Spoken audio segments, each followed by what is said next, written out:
Le grand débat qui fait la synthèse de l'actualité de la semaine avec 3 regards ce matin, ceux d'Henrik Lindel, journaliste à l'Avis. Bonjour Henrik. Bonjour. De Carole Sabat, avocat. Bonjour Carole. Bonjour lui. Et de Jean-François Coulon-Desarts, également journaliste avec nous. Bonjour Jean-François. Bonjour. 2 ans de guerre en Ukraine, oui, 2 ans déjà. Il y a une manifestation demain à Paris de soutien aux Ukrainiens. On va en parler évidemment. Quelle issue possible à ce conflit dont on ne voit pas comment il pourrait se résorber dans l'immédiat et trouver une forme de compromis ou de solution. Les populations ukrainiennes souffrent. 7 millions de personnes en Ukraine dépendent de l'aide alimentaire. On en parlera donc avec nos débatteurs ce matin. Des prévisions de croissance revues à la baisse. Bruno Le Maire l'annonçait sur TF1 il y a un petit peu moins d'une semaine. C'était dimanche dernier, avec des dépenses publiques dans lesquelles il va falloir tailler. 10 milliards d'économies annoncées en plus des 16 milliards qui sont déjà programmés. Qu'est-ce que cela dit de l'économie française après le rebond post-Covid? Eh bien, on semble retrouver une croissance en berne sur fond aussi de récession allemande. La panthéonisation de Missak Manoukian, on en parlera aussi. Qu'est-ce que cela dit de la société française, de ses références, des étrangers donc qui ont combattu le nazisme, qui sont panthéonisés avec l'épisode Marine Le Pen, l'arc républicain, et peut-être récupération, tension politique bien française qui feront l'objet de commentaires de la part de nos débatteurs. Et puis la question aussi assez polémique de l'imam Majoubi qui a été renvoyé en Tunisie et qui a agrémenté aussi l'actualité de la semaine. On va commencer donc par l'Ukraine. Carole Sabat, Jean-François Coulon-Desarts, Henrik Lindel. 2 ans après, on se souvient de l'invasion russe, l'opération spéciale, disent les Russes. Et donc aujourd'hui, l'Ukraine qui n'arrive pas, semble-t-il, à reprendre la main. Il y a un chiffre qui a occupé un petit peu les esprits. Pendant que les Russes tirent 10 000 obus, les Ukrainiens n'en tirent que 1000. Semble-t-il, le soutien européen n'est pas suffisant, Jean-François? Vous avez tout dit. Le soutien européen, on va dire, est en berne. Occidental, largement. Oui, occidental, comme la croissance. Et américain, oui, occidental, c'est en berne. On a l'impression que dans les capitales européennes et à Washington, l'Ukraine commence un peu à lasser. Il y a eu, puis il y a le conflit Israël-Hamas qui a pris le devant de l'actualité. Bref, on a un peu l'impression qu'une information chasse l'autre. Reste que ces pauvres Ukrainiens sont dans une sacrée panade, parce que même en Ukraine, on commence à avoir du mal à recruter des soldats. C'est-à-dire que cette inflammation patriotique d'il y a 2 ans est en train de rendre l'âme, le mot est un peu fort, mais est en train en tout cas de s'affaiblir. Donc que faire? Poutine jubile. Poutine vient de faire assassiner Navalny, son principal opposant. Poutine va être réélu dans quelques semaines haut la main, évidemment, il y a personne en face. Donc, et de toute façon, dans cette histoire ukrainienne, on n'a jamais vu un peuple de plusieurs centaines de millions de personnes vaincre. Je reprends ce que je me mélange dans les chiffres. Les Ukrainiens sont beaucoup moins nombreux que les Russes, et dans l'histoire, jamais un peuple inférieur en nombre à celui qui l'attaque n'a gagné. Donc, j'allais dire là. Et c'est 4 fois plus. Et c'est 4 fois plus. Donc, jamais. Vous pouvez reprendre toute l'histoire, absolument jamais. La technologie ne compense pas la faiblesse démographique? Absolument pas. À un moment, il vous faut des types au front, ne serait-ce que pour faire marcher les missiles. Donc, et puis, aussi, les Ukrainiens souffrent, ils ont besoin de missiles longue portée, qu'on ne leur a pas encore fournis. Bref, je ne suis pas très optimiste. Et surtout, les Ukrainiens ne veulent pas négocier, parce que, imaginons que Zelensky veuille se mettre autour de la table des négociations et qui concède aux Russes que la Crimée a toujours été russe, que la Crimée restera russe, ça ferait déjà une base des négociations. Dans le Donbass, ils se battent sur ces terres du Donbass. À ce moment-là, la communauté internationale pourrait dire, écoutez, d'accord, on va mettre une ligne de fracture. Dans 10 ans, on fait un référendum, un peu ce qu'on a fait nous en Nouvelle-Calédonie. Et puis on verra si la terre passe du côté russe ou du côté ukrainien. C'est une histoire dramatique, parce que les Ukrainiens et les Russes, c'est une guerre finalement fratricide complètement. La vieille Russie part d'Ukraine, tout le monde le sait, il suffit de relire l'histoire. Donc oui, je ne suis pas très optimiste sur cette histoire. Et le président Zelensky, on parlait il y a une quinzaine de jours de l'interview de Vladimir Poutine par Tucker Carlson. Et là, c'est le président Zelensky qui a exhorté le Congrès américain à approuver une aide militaire supplémentaire à son pays. C'est une interview qui a été diffusée sur Fox News, la chaîne préférée donc des conservateurs, qui bloque actuellement une enveloppe de 60 milliards de dollars. C'est le Congrès américain qui bloque cette enveloppe, puisqu'on sait qu'aux États-Unis, c'est le Congrès qui décide de l'affectation de l'armement. Si Trump gagne. Ils sont Carole Sabat. Là, ils sont en pause pour 15 jours. Donc, en fait, ils ne sont pas pressés, je dirais, le Congrès américain pour apporter de l'aide. Et tout le monde en Europe, en fait, commence vraiment sérieusement depuis quelque temps, depuis en fait que la grande stratégie de la contre-attaque, en fait, a complètement foiré. En Ukraine, et incapacité, je dirais, de faire une percée d'un front russe qui est très très solide en termes de défense. Aujourd'hui, c'est un front qui est impénétrable d'une certaine manière, et les Russes utilisent un peu la stratégie, un peu de l'élastique, c'est-à-dire ils reviennent un peu en arrière pour mieux avancer et gagner un peu plus de terrain. Et d'ailleurs, c'est toujours, en fait, moi, je me pose la question de la stratégie russe. On a parlé d'opérations spéciales depuis le début. En fait, à mon avis, ce qu'ils voulaient installer, c'est ce qu'on a aujourd'hui, c'est-à-dire une forme de guerre d'usure où en fait les opinions occidentales vont se lasser, il y a une sorte un peu de fusée qui va monter et puis en fait qui va retomber. C'est un peu comme le soufflet d'une certaine manière.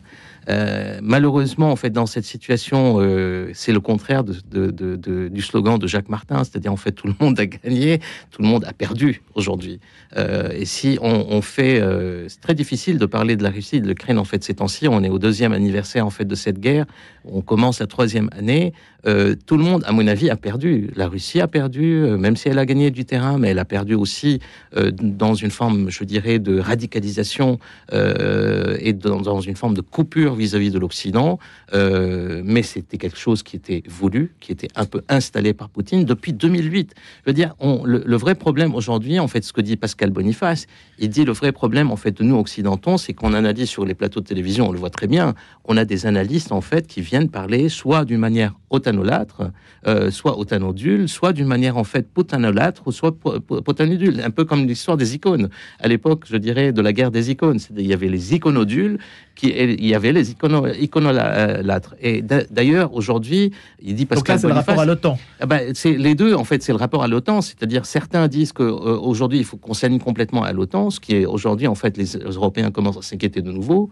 Lorsqu'on voit, je dirais, que dans la stratégie américaine, la Russie n'est jamais considérée, même jusqu'à aujourd'hui avec Biden, comme étant un ennemi.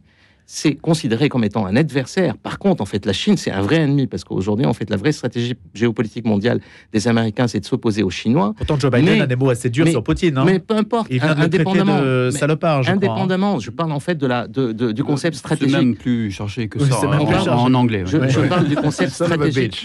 Je parle du concept stratégique en tant que tel, c'est-à-dire en fait qu'il y a une ligne que les Américains savent. George Kennan, qui est le père de la stratégie en fait du containment, et il l'a d'ailleurs alerté, il est mort en 2005, mais il voyait en fait la montée, je dirais, de l'OTAN pour encercler la Russie, et c'est lui qui avait en fait mis en place la stratégie américaine, je dirais, du containment, c'est-à-dire comment endiguer en fait le développement de la Russie. C'est bien une forme de reconnaissance d'adversaire, si on peut dire. Non, absolument. Ce que je dis, et d'ailleurs beaucoup de spécialistes géopolitiques américains d'aujourd'hui, en fait, considèrent qu'il avait raison, Kennan, que d'une certaine manière, si pour faire de la stabilisation des situations internationales, on déstabilise en fait des lignes rouges, là, on est dans une sorte... Et donc, depuis 2008, et même avant 2008, il y a une sorte de montée d'encerclement de la Russie qui pousse la Russie un peu dans ses retranchements. Le vrai problème aujourd'hui de l'analyse occidentale, c'est que... Et d'ailleurs, en fait, c'est pour ça que ça stagne, et même, en fait, les opinions se lassent, et c'est Poutine, quelque part, in fine, malheureusement, en fait, ou heureusement, je ne sais pas pour qui gagne du terrain, c'est qu'on se met toujours dans les conséquences.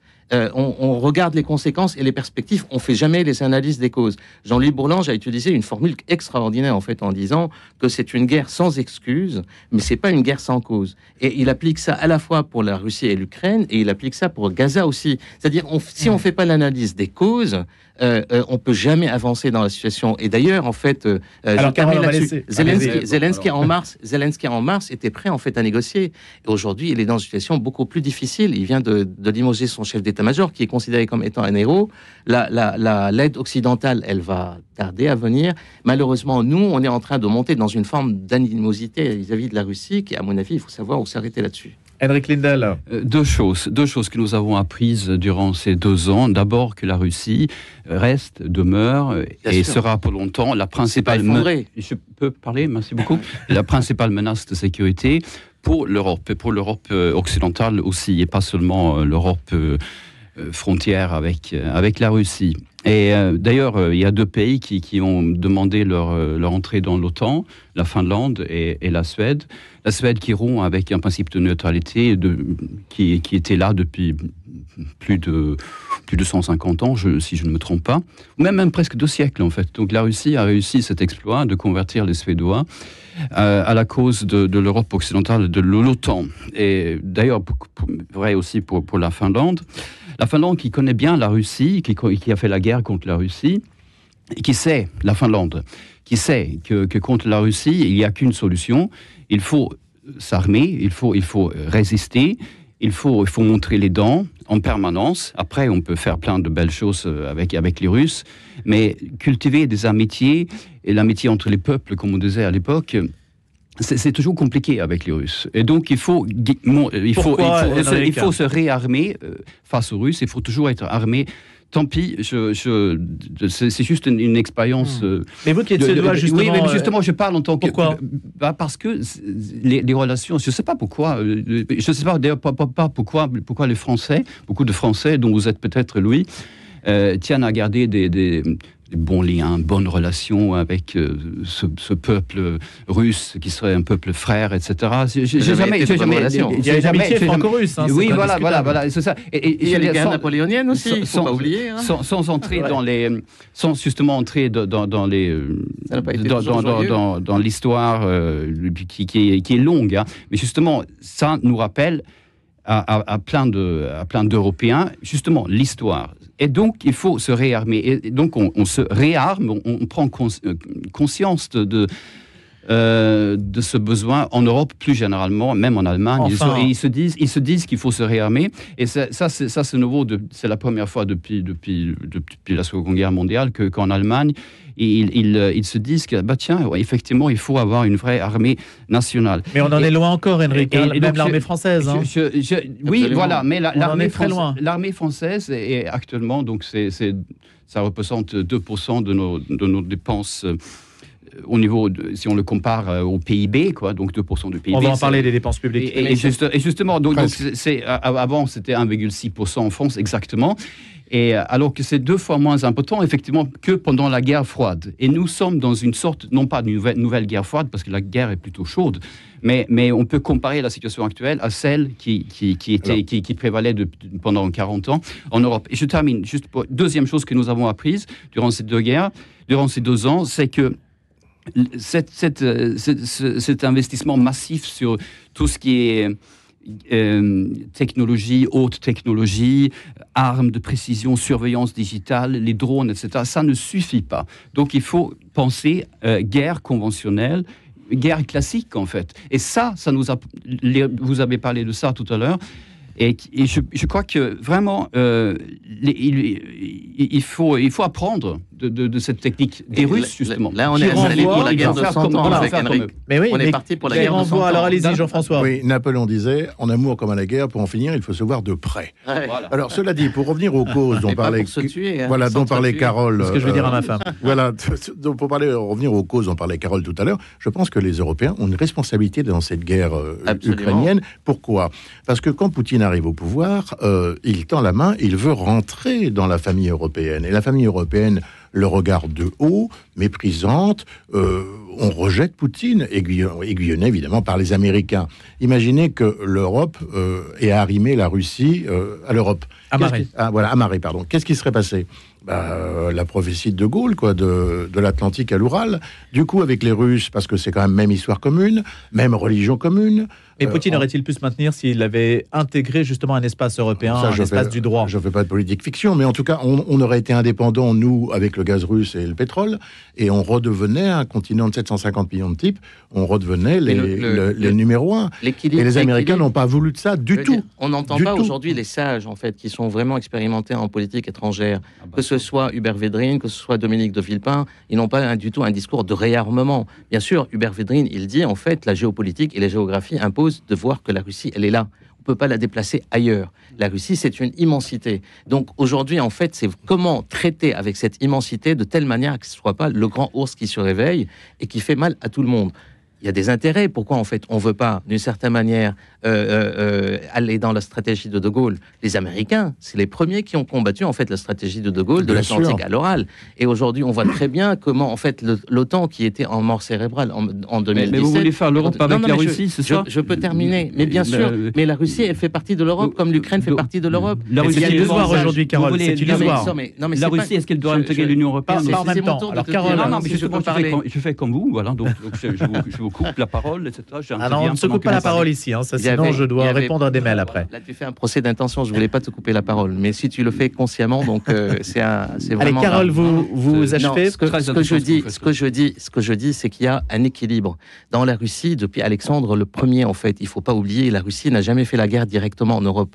Alexandre Ier est venu jusqu'aux Champs-Élysées parce qu'il ne faut pas oublier, c'est les campagnes napoléoniennes, en fait, qui ont été jusqu'à Moscou, qui ont détruit Moscou. Et quand il est revenu... Non, ce sont les Russes qui ont brûlé Moscou, ce n'est pas les Français. Non, mais si...